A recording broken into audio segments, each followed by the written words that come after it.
Arrow after arrow flew past Talus as he galloped across the dark plains. He outran the phantoms that followed us from the grumpy village. By the time I'd said goodbye to him, the rising sun was overshadowed by the rain.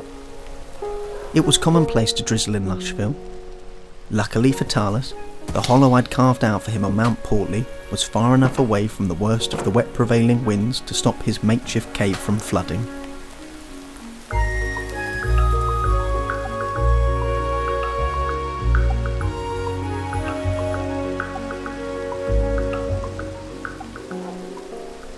The surrounding villages were sparsely populated, and despite its size, Lushville was no exception.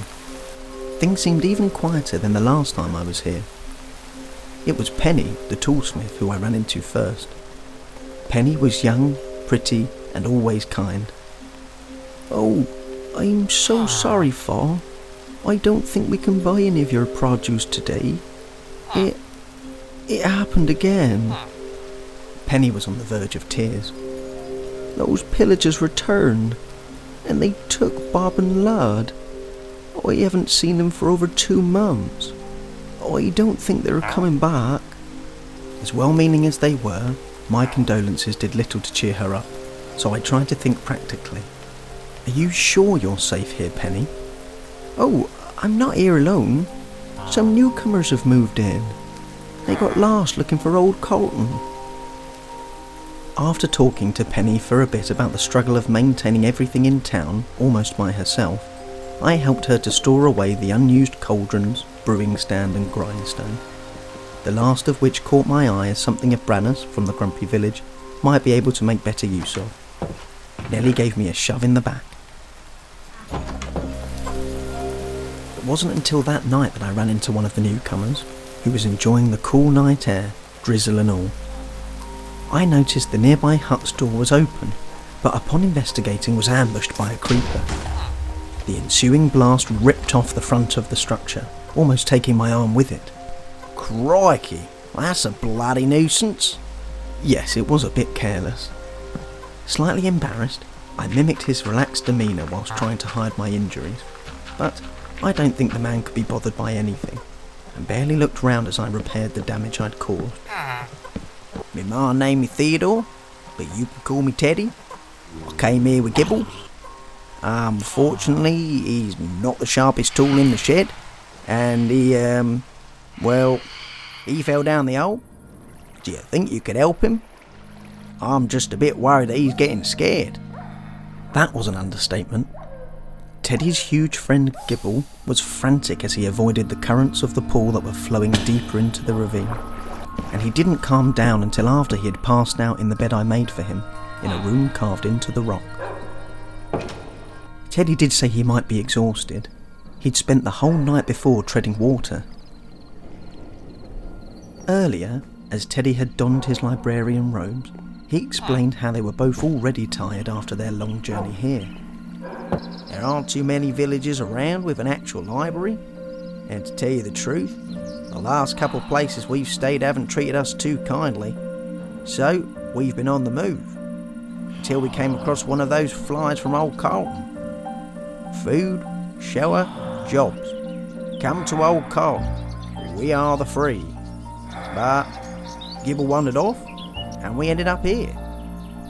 Gibble had less to say than his travelling companion, but thankfully didn't take his time to navigate the winding staircase of wood and stone I had built, as he was desperate to reach the open air. Gibble was appreciative and keen to make up for the lost time by getting straight to work. It was apparent he had no idea what he was doing, so I helped him, and together we farmed the patch of wheat and melons overlooking the ravine he'd just escaped from.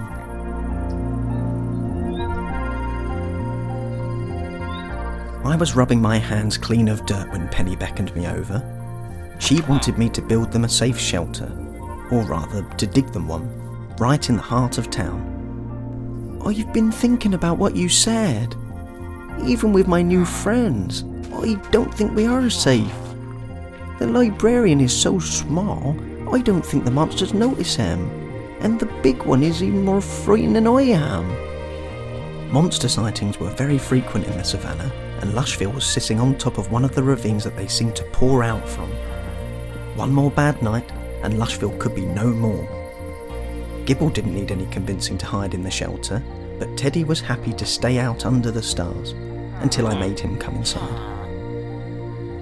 I had forgotten that I'd told Two-Bone to stay out of the way of the lava, and he had dutifully waited for me the whole day as I was digging. The few townsfolk of Lushville were safe in their shelter when I left to gather acacia on the plains between here and Copperwater Cave, and just as well, because that night I saw more monsters than I ever had done before.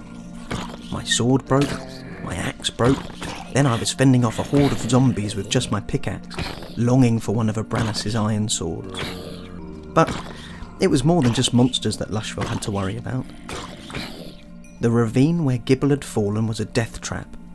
I had walled off a lava stream within, but from above it now looked more like a glowing target to fall into.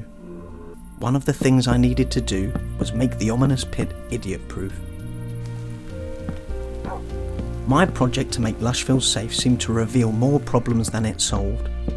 I erected numerous crude beacons in the area to ward off the monsters that refused to let me work in peace. I was out so long, I relied on eating through considerable amounts of the town's melons, returning some bread and wheat as I did. I was feeling guilty for taking so much of their food, so in return I planted a carrot patch outside the huts I had occupied.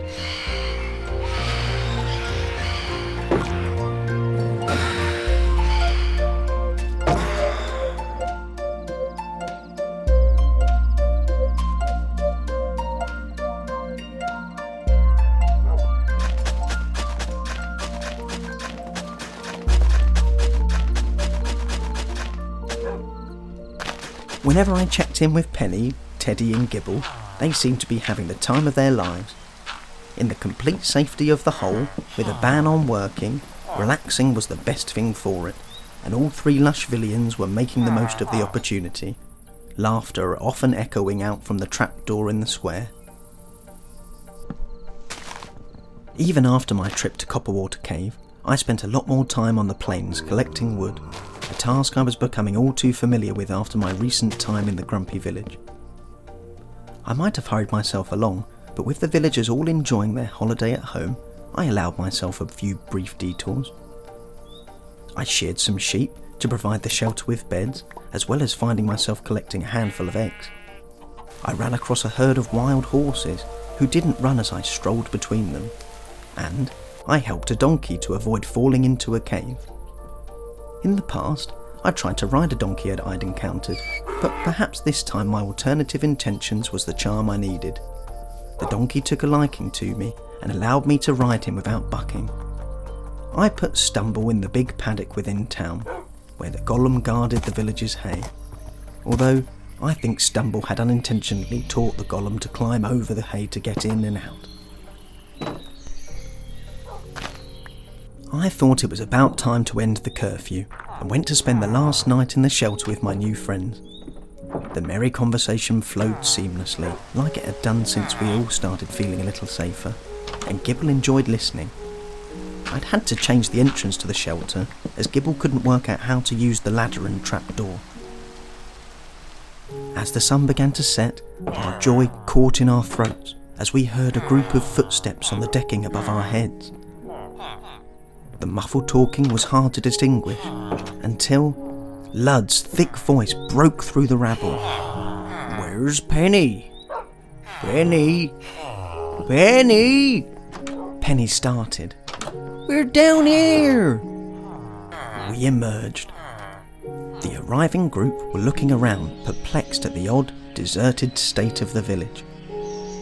Bob was in the group too, and investigated the shelter. "What's this then, Penny? A big hole? Oh, that's just brilliant! How did you escape?" Lud explained. "Well, those pillagers were holding us up near where Aunt Sally and Uncle Rufus's ranch is. One night, a mysterious figure pinched something of theirs, and half 'em run off chasing him. In the commotion, we needn't fight. We just walked away. Didn't need our shoes. Anyway, seems like these Dunmore Crag pillagers all but completely despoiled that whole area. So, the family came back with us. The family were all hugging and embracing Penny, who was happier than I'd ever seen her, and they were also introducing themselves to Teddy and Gibble. Gibble took a deep breath and mustered up a few words, thanking everyone for letting them stay in Old Carlton. The chatter paused and a mild tension filled the air, before Teddy offered a faint apology for the mistake, like he was used to making apologies on Gibble's behalf. But Gibble seemed to have missed the point, and Teddy had to shut him up as he started mumbling, confused as he thought that Penny liked having guests. The town felt alive again. The hum of busy farmers filled the morning, and I told Lud about what I'd built whilst he was away. He was grateful and said that this will help the family feel right at home. He was also happy to let go of their unused grindstone, and when I told him I intended to give it to a Brannis in the Grumpy Village, he asked me to try and persuade the old smith to let them purchase some of his weaponry, should they be attacked again. I didn't have enough time to meet everyone properly, but had learned enough to know that the family were used to farming cattle. Teddy was scratching the surface of Lushville's modest library, which housed many dusty tomes with titles relating to agriculture and animal husbandry. With his assurance that they had the means to expand their farm, I persuaded a few sheep to move in too. The golems the family had brought with them, combined with my own measures, would hopefully keep the place safer, a slightly stronger footing against the threat of monsters and raiders. But, for me, the best part of the family's arrival was their reception to my gift of bread from the Hoof and Udder. They simply loved it and wanted more. Well, they were always welcome to visit. I collected my valuables from the hut I had established as a pseudo workshop, including a few emeralds I'd made selling some of Lushville's own produce back to them. They had insisted, and I had tried to return their kindness by purchasing stone tools from Penny that I didn't really need, as well as now depositing a few surprise stacks of carrots in one of their store huts on my way off. The village had 2 store huts side by side, and I had been depositing things and sorting since I'd arrived. Nellie shoved me in the back once more, and I picked up the grindstone. As I turned to leave, Nellie's shoving became harder. She wasn't satisfied. She pushed me back to the chest, and I tried to understand what she was telling me. She wanted me to take the village's leather. We're not thieves, remember? Nellie did remember that I had promised her to return the favour when she'd previously helped me save face from a Brannis by guiding me to make an anvil in the Grumpy Village. Now she was cashing in that favour, and I was obliged to honour my promise. But I couldn't get away fast enough once I'd pocketed the leather. It felt like all eyes in the village were on me, even though they were asleep. As I looked back, a pang of realisation hit me at just how ugly the beacons were. On this occasion, I had strongly favoured function over form, but considering the state Lushville was in when I had arrived, perhaps that was the sensible decision.